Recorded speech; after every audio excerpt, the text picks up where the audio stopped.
আল্লাহ নবীকে কটূক্তি করেছিল যে তোমার রব কয়জন, তোমার সৃষ্টিকারী কয়জন, তোমার মালিক কয়জন? একজন। জোরে বলেন কয়জন? কুল হুয়াল্লাহু আহাদ, আমার আল্লাহ হলো এক। জোরে বলেন আমার আল্লাহ কয়জন? কুল হুয়াল্লাহু আহাদ আল্লাহুস সামাদ, আল্লাহ হলো সামাদ। সামাদ মানে বিনিয়াজ। আল্লাহ তাআলা যা করেন সব কিছু আল্লাহ তাআলা করেন, আল্লাহর কোনো জিনিসের অভাব নাই।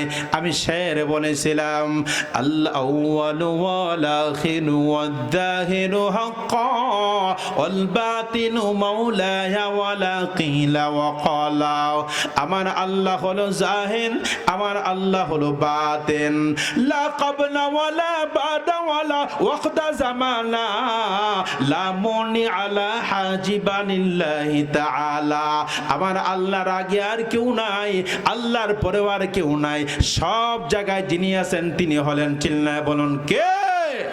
আসসুবহু বাদা মিন তল্লাতিহি আল্লাহু আল্লাহু আল্লাহু আল্লাহ। তিনি হলো আমাদের রব, যার আগেও কেউ নাই, পরেও কেউ নাই।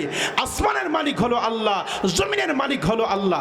আচ্ছা বলুন তো, আমরা যে চিরদিনের জন্য হারিয়ে কবরে যাব, সেই কবরের মালিক কে? সবাই বলেন কে? আরেকটু সামনে চলি, কিয়ামত হবে তো? আরো জোরে বলেন। ইদা যুলজিলাতিল আরদু জিলজালাহা ওয়া আখরাজাতিল আরদু আথকালাহা। আল্লাহু আকবার বলেন। সেই জেলজালা কিয়ামত কায়েম হবে। বলুন তো সেই দিনের মালিক কে হবে? আচ্ছা আরেকটা প্রশ্ন করব, জান্নাত আছে তো? জান্নাতের মালিক? জাহান্নামের মালিক কে? আল্লাহ। আল্লাহ আপনার সুন্দর জবাব দিয়েছে, আল্লাহ কবুল করুক। এই জন্য আল্লাহকে চিনুন। যেটা বলেন কাকে চিনবো আমরা? আল্লাহকে চিনুন, আল্লাহকে চিনুন, আল্লাহকে আপনি নিয়ে ভাবুন। সুতরাং আল্লাহ ছাড়া কোনো উপায় নেই। আমরা যখন মার গর্ভে ছিলাম, মার পেটে ছিলাম, আমিও ছিলাম, আপনিও ছিলেন। সূরা লুকমানের শেষ আয়াত, ইন্নাল্লাহা ইনদাহু ইলমুস সাআ ওয়া ইউনাজ্জিলুল গায়স ওয়া ইয়ালামু মা ফিল আরহাম। রেহমের জমা হলো আরহাম। আল্লাহ বলে বান্দা ওয়া ইয়ালামু, আমি জানি, আমি জানতাম। বলে বান্দা তুমি যখন তোমার মার গর্ভে ছিলা, যখন তুমি তোমার মার পেটে ছিলা, অন্ধকার অবস্থান করে ছিলা, ওই জায়গায় দুনিয়ার কেউ জানতো না। জানতেন হলেন তিনি কে? আল্লাহ।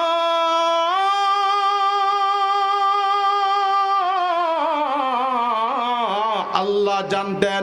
সেই জায়গায় আমার আল্লাহ লালন পালন করেছেন, সেই জায়গায় আল্লাহ 10 রাত 10 দিন রেখেছেন। ওরে বাজান, সেই জায়গা যে আল্লাহ তাআলা আমারে লালন পালন করেছেন, মা গরম চা খেয়েছিল, এটারে আল্লাহ ঠান্ডা বানাইয়া উপযোগী বানাইয়া আল্লাহ পৌঁছে দিয়েছিলেন। আমি আমার মা বলে এরকম ভাবে মাছের কাটা খেয়েছিল, গরুর হাড়গুলি খেয়েছিল শক্ত শক্ত। আল্লাহ বলে এটা তোমার জন্য অসুবিধা ছিল, আর আমি আল্লাহ সেটারে ফ্রাই করিয়া তোমার জন্য আমি আল্লাহ প্রেরণ করেছি। জোরে বলুন সুবহানাল্লাহ। সুম্মা লাতুসআলুন্না ইয়াওমাইযিন আনিন নাঈম। আল্লাহু আকবার বলেন। আজকের প্রধান আলোচক চলে আসছেন। আমি এর আলোচনা দীর্ঘায়িত করব না। আল্লাহ পাক সবাইকে যে কথাগুলি বলা হলো সবাইকে মৌত পর্যন্ত আমলের জন্য কবুল করেন। আসসালামু আলাইকুম ওয়া রাহমাতুল্লাহি ওয়া বারাকাতুহু।